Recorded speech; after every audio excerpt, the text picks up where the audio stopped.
Bon matin, tout le monde. Donc, on va commencer la capsule. On va demander à Madame de s'asseoir. Ouais, vous étiez rentré dans une conversation très intéressante, c'est ça, hein? C'est dur à lâcher, ça. Donc, ce matin, c'est moi qui fais la capsule parce que Pasteur Luc est à Haïti. Donc, je vais faire une capsule, donc ça va être sur un thème. Je ne reprends pas le thème de Pasteur Luc parce que je lui laisse finir son Coëlette, ou en tout cas, comment il appelle ça, Coëlette et l'Ecclésiaste, c'est ça, l'Ecclésiaste. Ce matin, on va parler de l'adoption. Donc, on va vraiment toucher le sujet de l'adoption et on va demander au Seigneur qu'il puisse nous donner un temps de réflexion enrichissant. Père Céleste, on veut te remercier pour ce privilège qu'on a de tourner dans ta parole, ce privilège qu'on a de te connaître, Seigneur Dieu, et que vraiment ce matin on puisse être enrichi de ta parole dans le nom de Jésus. Amen. Donc l'adoption, si on aurait une définition à donner pour l'adoption, quelle définition vous donneriez selon la parole de Dieu? C'est quoi l'adoption pour vous? La doctrine de l'adoption. Adopter du Père. C'est un début. Engendrer. Oui. Par rapport à la parole. J'ai trouvé une définition qu'on retrouve dans le livre un peu de Gruden. Wayne Gruden, ceux qui connaissent son livre sur la théologie systématique. Je l'ai formulé à ma façon. Donc, c'est l'acte par lequel Dieu nous introduit dans sa famille. Il fait de nous son enfant. Donc, quand on parle d'adoption, c'est que nous sommes devenus, en Jésus-Christ, enfants de Dieu. Donc, on appartient maintenant à la famille de Dieu. Un texte de base qu'on peut regarder concernant cette définition-là qui nous donne un peu ce que Dieu a fait quand on est devenu enfant de Dieu. Dans Jean chapitre 1, verset 12.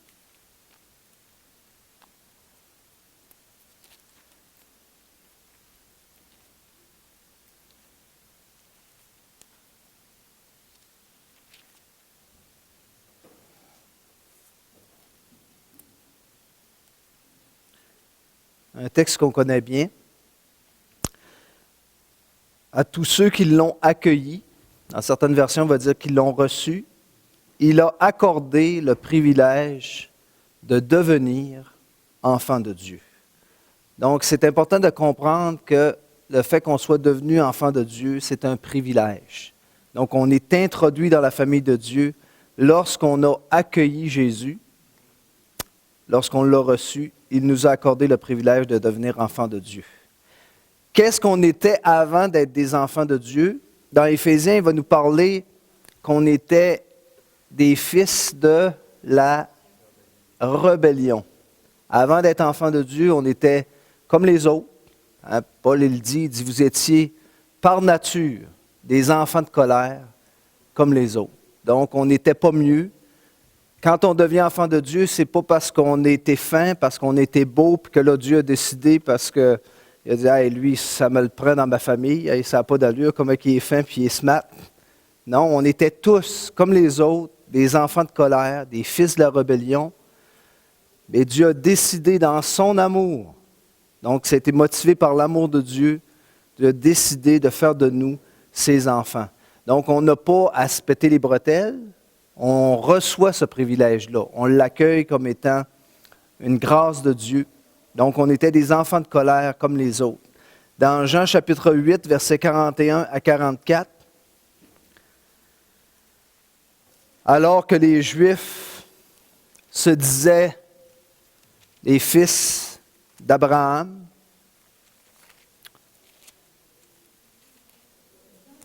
Jean 8, puis ils disaient qu'il y avait Dieu comme Père, mais Jésus les a un peu repris concernant cela parce qu'il n'accueillait pas sa parole et il n'accueillait pas sa personne. Donc là, Jésus dit, vous n'avez pas Dieu comme Père. Et regardez qu'est-ce que Jésus a déclaré concernant les Juifs. Il dit, vous faites les œuvres de votre Père. Et lui dire, nous ne sommes pas des enfants illégitimes. Nous avons un seul Père, Dieu. Jésus leur dit, si Dieu était votre Père, vous m'aimeriez, car c'est de Dieu que je suis sorti et que je viens. Je ne suis pas venu de moi-même, mais c'est lui qui m'a envoyé. Pourquoi ne comprenez-vous pas mon langage? Parce que vous ne pouvez écouter ma parole. Vous avez pour père le diable et vous voulez accomplir les désirs de votre père. Il a été meurtrier dès le commencement et il ne se tient pas dans la vérité parce qu'il n'y a pas de vérité en lui.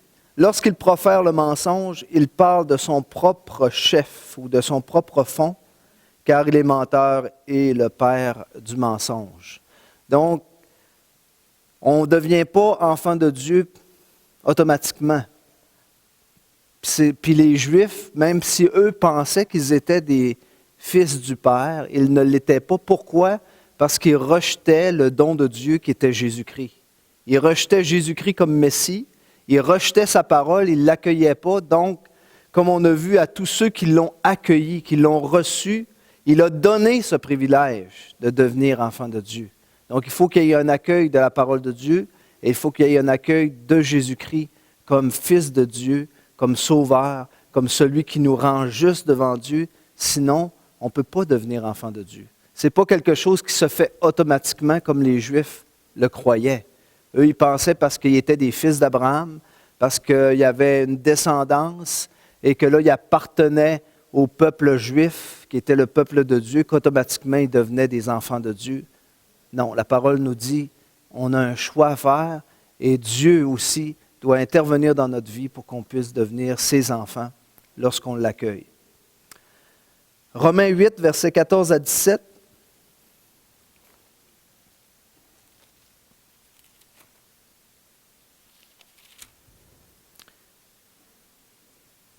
Car tous ceux qui sont conduits par l'Esprit de Dieu sont fils de Dieu.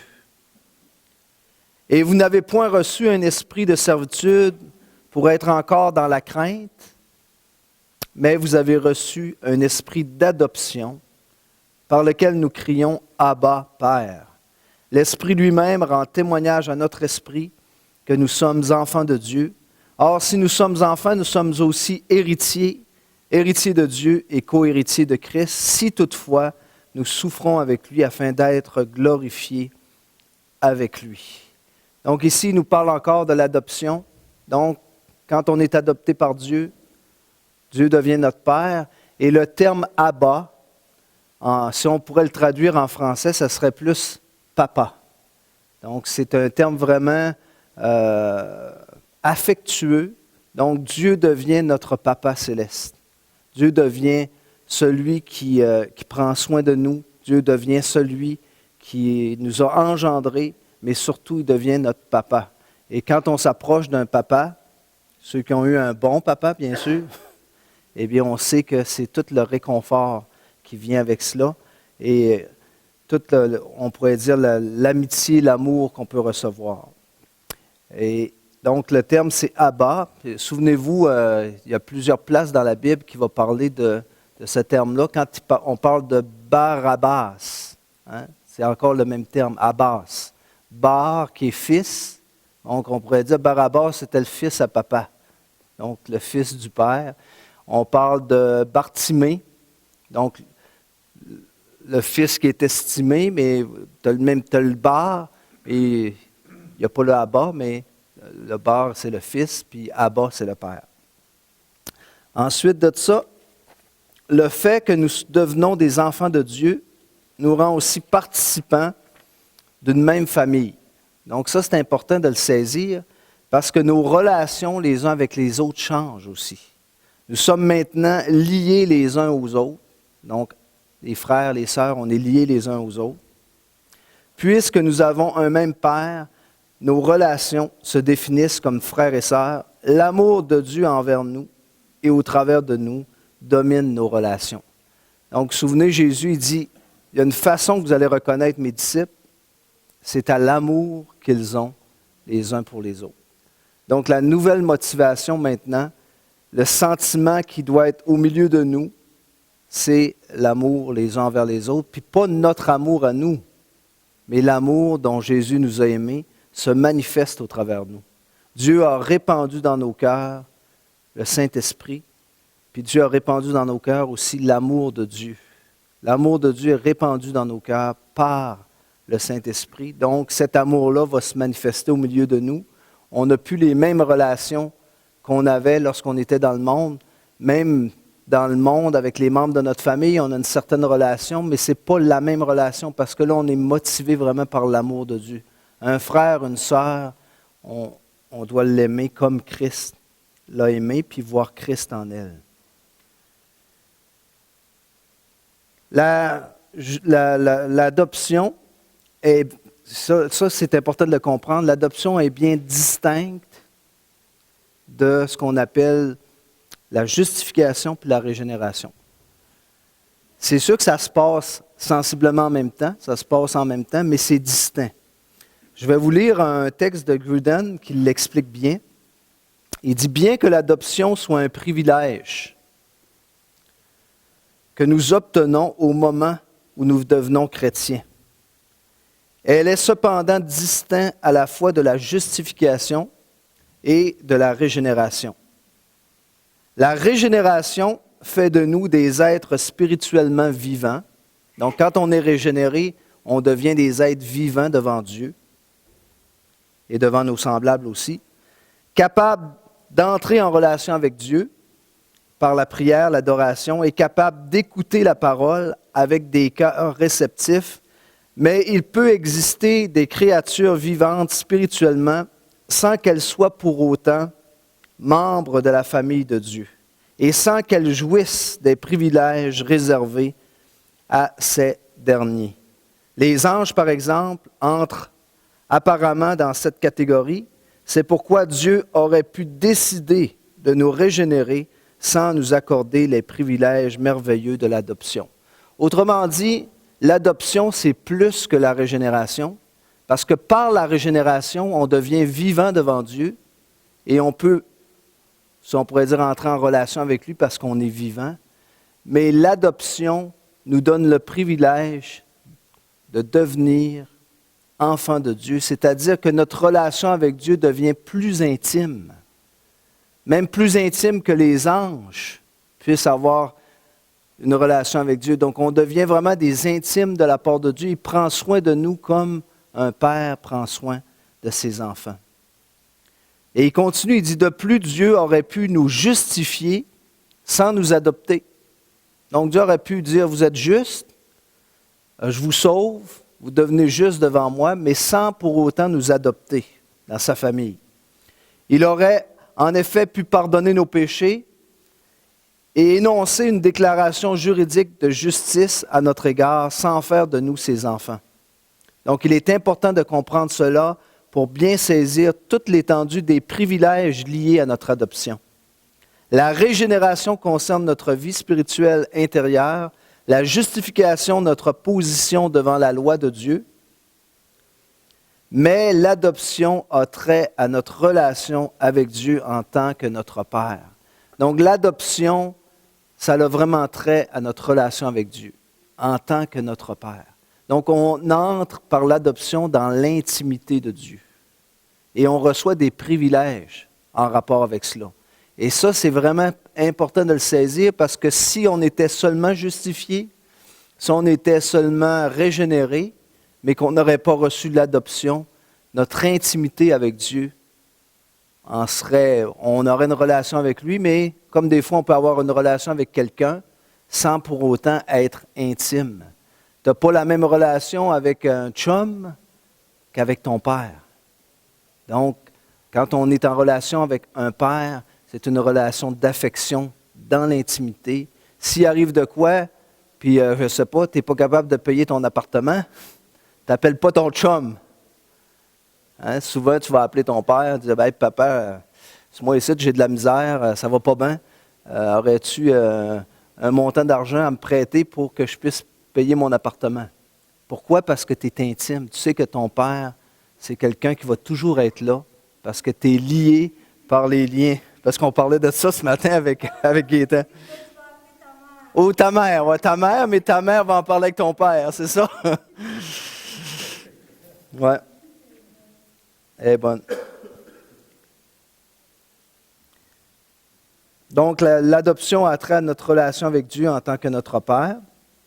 Par elle, nous recevons quelques-unes des bénédictions les plus merveilleuses de toute l'éternité.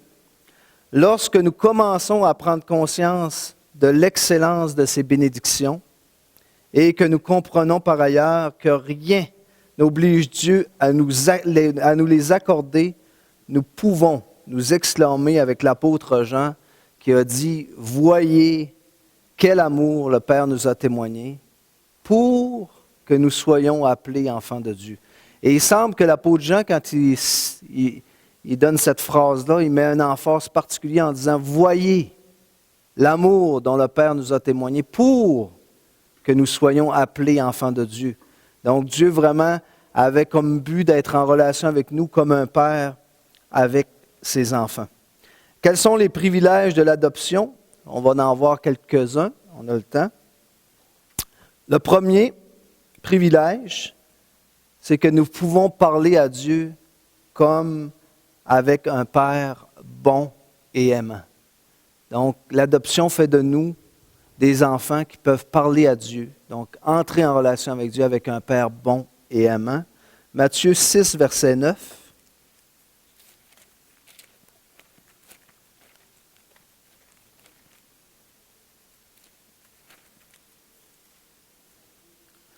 Voici donc comment vous devez prier. Donc, Jésus a montré la manière de prier. On commence comment? Notre Père qui est aux cieux. Donc, quand on prie, on s'adresse à Dieu comme à un Père. Peut-être à la fin. Galates 4, verset 7.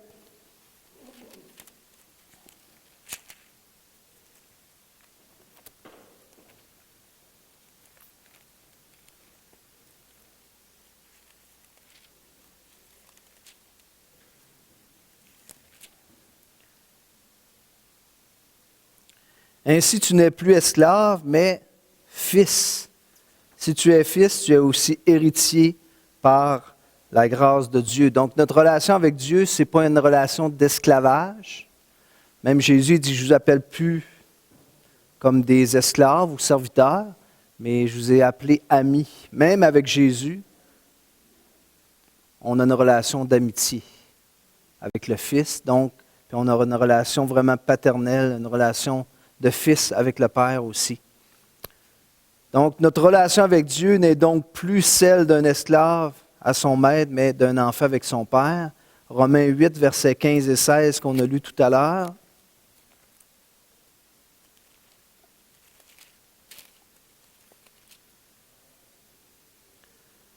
N'avez point reçu un esprit de servitude pour être encore dans la crainte. Parce que si notre relation avec Dieu serait celle d'un serviteur avec un maître, peut-être qu'on aurait tendance à avoir de la crainte.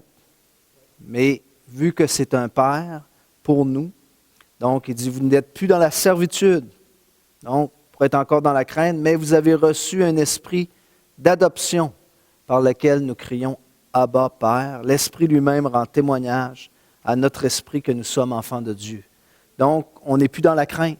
Quand on s'approche de Dieu, on ne s'approche pas dans la crainte. On s'approche en sachant qu'on est aimé par lui comme un père aime ses enfants. Donc, Dieu comme Père, qu'est-ce que Dieu va faire comme notre Père? Bien, dans 1 Jean 3, verset 1, on l'a lu, il nous aime. Donc, voyez quel amour le Père nous a témoigné. Un Père, ça nous comprend. Vous pourrez prendre en note les versets, Psaume 103, versets 13 à 14, comme 1 Jean 3, verset 1. Psaume 103, versets 13 à 14, vous vous souvenez, il dit « Comme un père a compassion de ses enfants, ainsi l'Éternel a compassion de ceux qui le craignent. » Donc, Dieu a une attitude de compassion envers nous. Donc, quand il nous regarde, c'est toujours avec compassion, avec amour. Il pourvoit nos besoins, Matthieu 6, 32. Vous connaissez le texte de Matthieu 6, 32? Qu'est-ce qu'il dit, Henri, dans Matthieu 6, 32?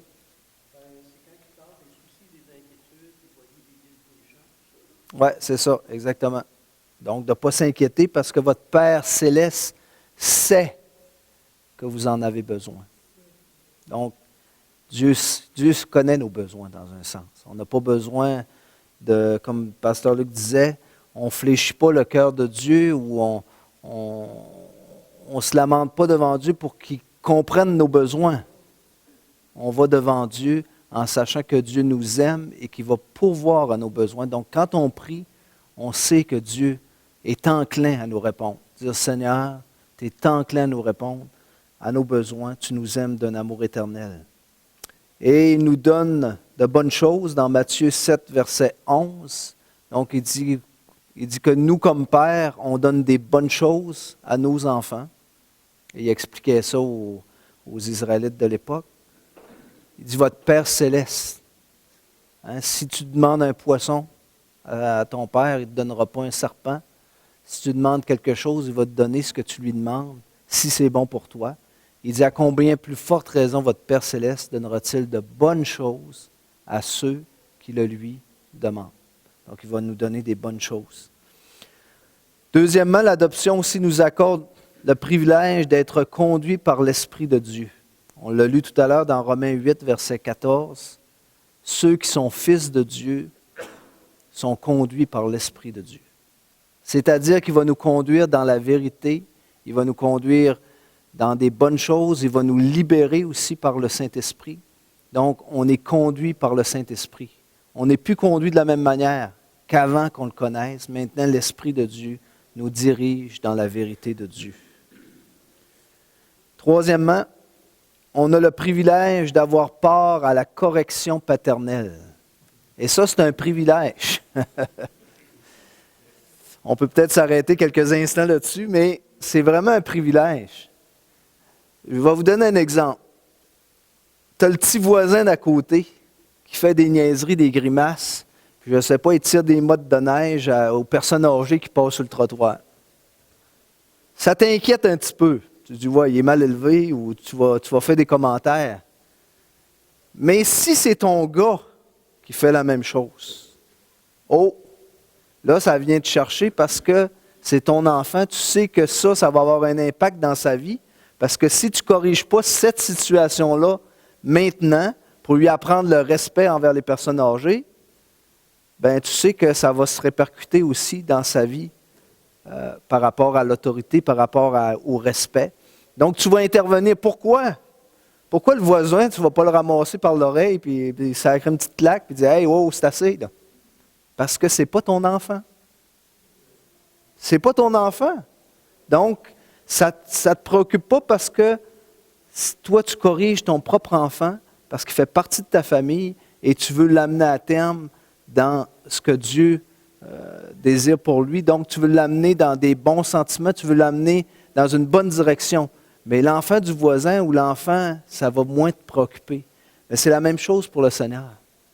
Il dit dans Hébreux chapitre 12, et on va le lire, je pense que ça vaut la peine de s'arrêter là-dessus, parce que c'est un privilège, et il ne faut pas l'oublier, c'est un privilège que nous participons à la correction du Père. C'est vraiment un privilège.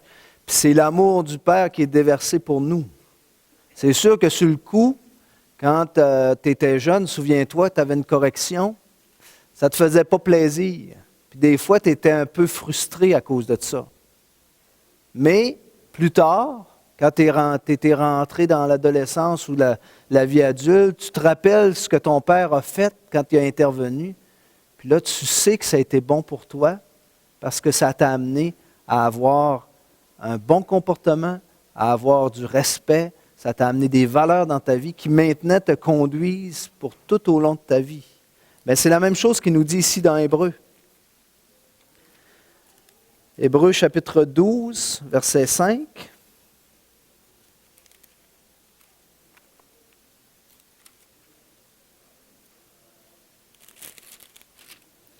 Il dit, « Mon fils, ne méprise pas le châtiment du Seigneur et ne perds pas courage lorsqu'il te reprend.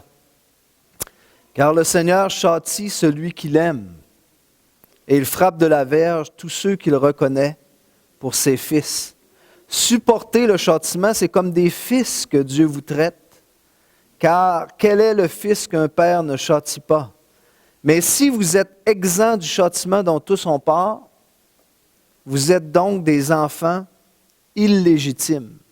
Hein? On parlait du petit voisin tantôt.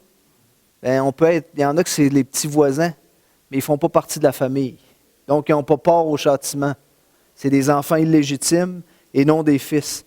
D'ailleurs, puisque nos pères, selon la chair, nous ont châtiés et que nous les avons respectés, ne devons-nous pas, à bien plus forte raison, nous soumettre au Père des esprits pour avoir la vie? Nos pères nous châtiaient pour peu de jours, comme ils le trouvaient bon, mais Dieu nous châtie pour notre bien, afin que nous participions à sa sainteté. Il est vrai que tout châtiment semble d'abord un sujet de tristesse et non de joie, mais il produit plus tard, pour ceux qui ont été ainsi exercés, un fruit paisible de justice. Quand on a part à la correction du Seigneur, sur le moment, on ne le comprend pas. Des fois, il nous arrive un événement, il nous arrive quelque chose, pourquoi ça m'arrive à moi? Et là, on ne comprend pas. Mais, s'il dit bien, plus tard, il ne dit pas que c'est sur le moment que tu comprends, mais plus tard, quand tu as été exercé à la correction de Dieu, d'un coup, hop, tu saisis, puis tu dis, « Hey, je suis content que Dieu ait permis ça dans ma vie parce que ça m'a amené à saisir telle et telle chose. » C'est-tu de même que ça fonctionne? C'est-tu juste pour moi ou c'est pour vous autres aussi? Pour moi, hein? Donc, il dit bien, hein? Mais il produit plus tard, pour ceux qui ont été ainsi exercés, un fruit paisible de justice. Vous aviez une question? Non? OK. Je pensais que vous vouliez poser une question. Donc, on a le privilège d'avoir part à la correction paternelle et on a le privilège aussi, quatrièmement, de participer à ses souffrances et à la gloire à venir dans Romains 8, 17. On l'a lu tout à l'heure. On a part aux souffrances de Jésus-Christ. Et Philippiens 1, verset 29, un texte qu'on doit toujours se rappeler. Il nous a été fait la grâce non seulement de croire en lui, donc croire en lui c'est une grâce, mais il nous a été fait la grâce aussi de souffrir pour lui. Donc ça c'est deux cadeaux que Dieu nous a faits, deux grâces que Dieu nous fait. La foi, donc quand on croit en lui, ce n'est pas parce qu'on était beau, fin puis aimable, puis qu'on a décidé, j'ai accepté Jésus, on dit souvent ça, mais c'est plutôt Jésus t'a accepté. Jésus t'a accueilli. Donc, on a une grâce quand on croit en lui, puis on a une grâce aussi de participer aux souffrances de Jésus-Christ, de son corps qui est l'Église. Donc, c'est sûr qu'on va souffrir dans notre vie, certaines choses. Mais ça nous fait du bien. La souffrance, ce n'est pas toujours mal. C'est comme la souffrance physique. La souffrance physique, oui, c'est sûr que si tu te mets la main sur le rond du poil, ça fait mal. Mais si tu ne sentirais rien, ça ferait encore plus mal parce que là, tu n'aurais plus de main. Sentir quelque chose dans notre corps, c'est pour nous protéger.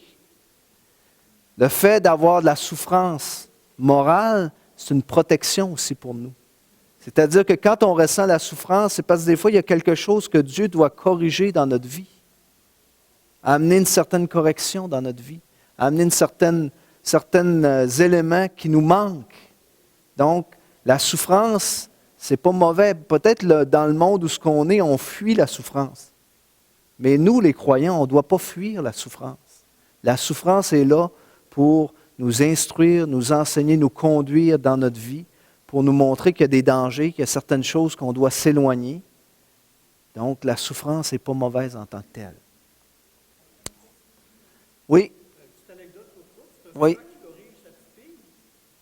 Puis là, à un moment donné, la petite fille s'en vient, elle dit, papa, elle dit, c'est toi, qui te donne la fessée, toi, papa? Oups, ça tardait pas à À une question pareille? une question pareille. Et il réalisait que c'est pas si évident que ça de s'arrêter puis réfléchir, de dire, oh, à quel moment, où est précis, Dieu m'a corrigé, je peux dire, oui, Dieu m'avait corrigé là. C'est ça, on le voit plus tard. Oui, exactement. On réalise, oui, Seigneur, non, c'est toi là, qui me corrigeais. Oui, je ne comprenais pas dans ce temps-là, c'était des erreurs, mais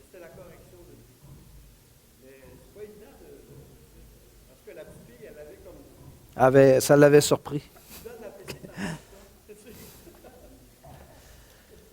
Et en conclusion, parce qu'il faut conclure, donc nos relations dans l'Église sont de type familial. Donc, il ne faut jamais l'oublier. Nos relations dans l'Église sont de type familial, avec comme motivation l'amour dont nous sommes l'objet de la part de Dieu.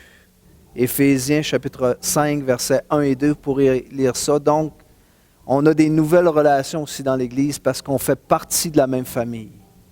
Donc, c'est sûr que, comme on dit, on choisit nos amis, mais on ne choisit pas nos frères et nos sœurs. On les accepte tels qu'ils sont. Peut-être qu'on aurait aimé choisir, mais peut-être que nous autres, si on aurait choisi, ça aurait été pire. Mais Dieu nous a donné des frères et sœurs et on les accepte pour ce qu'il est, puis on les aime de l'amour de Jésus-Christ. Merci d'être venu. Que Dieu vous bénisse. Puis, il y a du café de près, si vous voulez qui veulent prendre un petit café.